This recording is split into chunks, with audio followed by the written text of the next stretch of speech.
జరుగుద్దేమోనన్న భయంతో ఇవాళ హైదరాబాద్ నగరంలో గల్లీ గల్లీలో తిరిగి ప్రజలను తప్పుతో పట్టించే ప్రయత్నం చేస్తున్నారు. ముఖ్యంగా ఈ మధ్యనే అంటే లాస్ట్ ఎన్నికలు కంటోన్మెంట్ ఎన్నికలు మీరందరూ చూసిర్రు. 3వ స్థానంకి వచ్చినటువంటి పరిస్థితి బీఆర్ఎస్ పార్టీ. అంతకుముందు పార్లమెంట్ ఎన్నికలు గుండు 0. ఇక 23 ఎన్నికలు మీ అందరికీ తెలిసిన విషయమే. 2023లా వీళ్ళ దౌర్భాగ్యపు 10 ఏళ్ల పాలనను తట్టుకోలేక ప్రజలు వీళ్ళను ఊరు దాటించి ఫామ్ హౌస్ దాకా వదిలిపెట్టొచ్చారు. 10 నాళ్ళు కాకముందే 10 ఏళ్ల దరిద్ర పాలన ప్రజలు తీర్పిచ్చిన విషయాన్ని మర్చిపోయి కాంగ్రెస్ పార్టీ అధికారంలోకి వచ్చిన 10 రోజులు కాకముందే వీళ్ళిద్దరు కలిసి ఊరి మీద పడ్డరిగా కంటిన్యూగా వాళ్ళ 10 ఏళ్ల పాలనను 10 రోజుల కోసం ఎండగట్టమంటారు, వాళ్ళ 10 ఏళ్ల పాలన 6 నెలల కోసం ఎండగట్టమంటారు, వాళ్ళ 10 ఏళ్ల పాలన సంవత్సరం కోసం ఎండగట్టమంటారు. ఇప్పుడు 2 సంవత్సరాల కోసం మా 10 ఏళ్ల పాలన ఈ 2 సంవత్సరాల పాలన మధ్యన వ్యత్యాసం ఏందని అడుగుతారు. జూబ్లీ హిల్స్ ఓటర్లకు నేను విన్నపించుకునేది ఒకటి, వీళ్ళు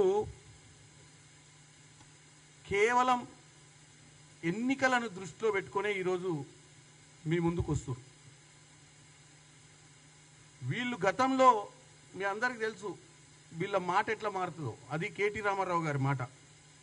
గతంలో ఈ హైదరాబాద్ నగరంలో తెలంగాణ వచ్చిన తర్వాత చంద్రబాబు నాయుడు అంటూ హైదరాబాద్లోనే ఉండొద్దు, చంద్రబాబు అంటే ఆయనకు హైదరాబాద్ తోటి ఏం సంబంధము, చంద్రబాబు నాయుడిని అరెస్ట్ చేస్తే ఇక్కడ ధర్నాలు పెడతా అన్నా కానీ సెటిలర్లను ధర్నాలు కూడా పెట్టి అన్నటువంటి పరిస్థితి ఆ రోజు. అంటే నియంత పాలన, అంటే ఇక్కడ ఎవడు ఆంధ్ర అనే ఊసే ఎత్తొద్దు, ఆంధ్ర పాలకుల ముచ్చట ఇక్కడ వద్దని చెప్పిన ఆయన ఇలా జూబ్లీ హిల్స్ ఎన్నికలు వచ్చినాయని చెప్పి కొత్త దుకాణం స్టార్ట్ చేసిండు. బ్రహ్మాండమైన నాయకుడికి చంద్రబాబు నాయుడు గారు బ్రహ్మాండంగా డెవలప్ చేసిరు హైదరాబాద్ని.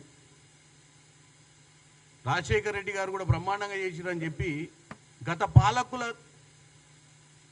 పాలకులది ఉమ్మడి రాష్ట్రంలో పాలించినటువంటి నాయకులు, హైదరాబాద్ నగరాన్ని డెవలప్ చేసినటువంటి నాయకుల పేర్లే ఉచ్చరించొద్దనుకున్న వాళ్ళు ఇలా కేవలం ఎన్నికల కోసం, ఓట్ల కోసం, డిపాజిట్ కోసం, అది గెలుపు అనేది చాలా దూరం, డిపాజిట్ కోసం ఇన్ని డ్రామాలు చేయాల్సిన అవసరం లేదు. ఇలా డిపాజిట్ కోసం డ్రామాలు ఒక పక్కనైతే కేసీఆర్ మళ్ళీ సీఎం చేయడం చరిత్రకు అవసరం, చారిత్రాత్మక అవసరం అని స్టేట్మెంట్లు. ఫస్ట్ ఆఫ్ ఆల్ నేను అనేది ఏంటంటే ఎన్నికలు అనేది 5 ఏళ్ళకు ఒకసారి వస్తాయి, 2 ఏళ్ళకు ఒకసారి రావు. ముఖ్యమంత్రిని చేస్తే కేసీఆర్ ఎప్పుడు చేస్తారు? 2028లో 29లో ఎన్నికలు వచ్చినప్పుడు చేస్తారు. అప్పుడు చారిత్రాత్మక అవసరమా, చరిత్రకే అవసరమా?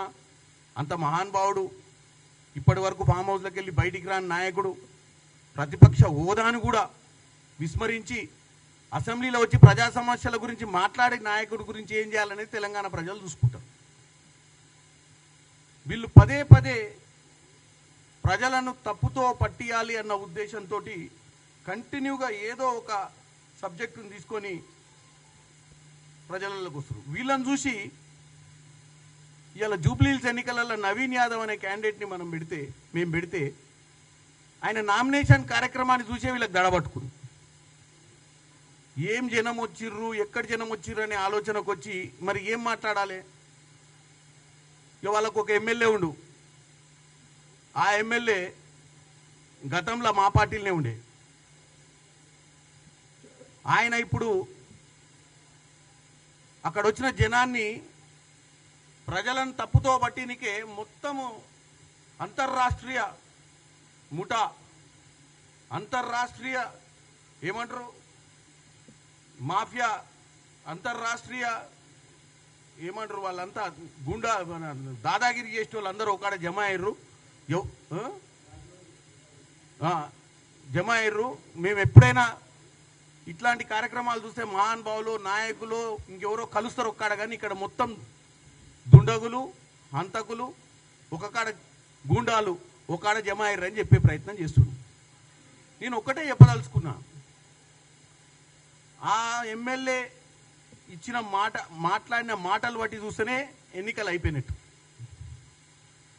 ఎందుకంటే ఇటువంటి స్టేట్మెంట్లు నేను ఎప్పుడు ఇనలే. గతంలో ఎన్నో ఎన్నికలు చూసినాం. వచ్చిన వాళ్ళు గుండాలని కార్యక్రమానికి అంతర్రాష్ట్రీయ అంటే రాష్ట్రాలు ఎన్ని రాష్ట్రాల నుంచి మరి నవీన్ యాదవ్కి ఫాలోవర్స్ ఉంటే మరి వచ్చిర్రు అనేది మనం అర్థం చేసుకోవాలి. వీళ్ళ గుండెలు దడబెట్టే విధంగా నామినేషన్ కార్యక్రమం జరిగిందంటేనే అయోమయంలో పడ్డ బీఆర్ఎస్ పార్టీ చివరికి క్యాండిడేట్ విషయంలో కూడా అయోమయంలో పడిపోయారు దెబ్బ కొడితే. మొదట్లో ఇచ్చిన క్యాండిడేట్ కాకుండా రెండోసారి మరొక బీఫామ్ ఇచ్చి విష్ణువర్ధన్ రెడ్డితో నామినేషన్ ఎందుకు వేయించారో జూబ్లీహిల్స్ ప్రజలు ఆలోచించాలి. ఆల్రెడీ పట్టాలు తప్పిపోయారు. కవర్ చేసుకోనికే ఇక అగ్రెసివ్గా బావా బామ్మడుదులు ఇద్దరు హైదరాబాద్ చుట్టూ తిరుగుతుర్రు. ఆ దవాఖానా ఈ దవాఖానా పొద్దు నుంచి.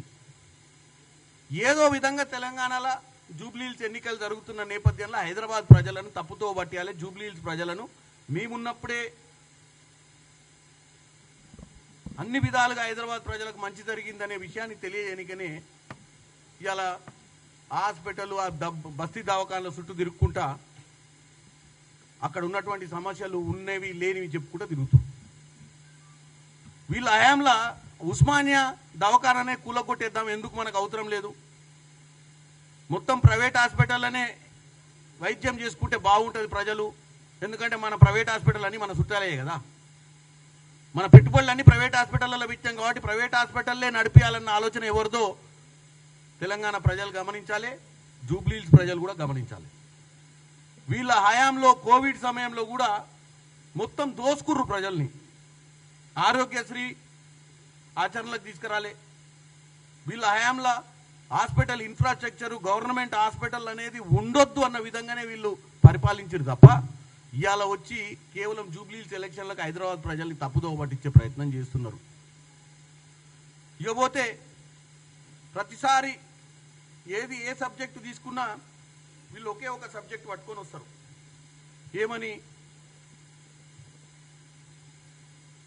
దానం నాగేందర్ గారిని ఏదో ప్రచార కమిటీ సభ్యుని చేసినందుకు, స్టార్ క్యాంపెయినర్ లిస్టులో వేసినందుకు దాని గురించి మాట్లాడుకుంటే దానం నాగేందర్ గారు పార్లమెంట్, ఇప్పుడు నేను ఒకటే చెప్తున్నా, దానం నాగేందర్ గారు గతంలో ఆయన ఆల్రెడీ స్పీకర్ గారికి వివరణ ఇవ్వాల్సిన అవసరం, వివరణ ఇస్తారు. మీ హయాంలో తలసాని శ్రీనివాస్ యాదవ్, సబితా ఇంద్రారెడ్డి గారు ప్రమాణ స్వీకారం, మంత్రివర్గ ప్రమాణ స్వీకారమే చేసిరు. వేరే పార్టీల గెలిచి డైరెక్ట్గా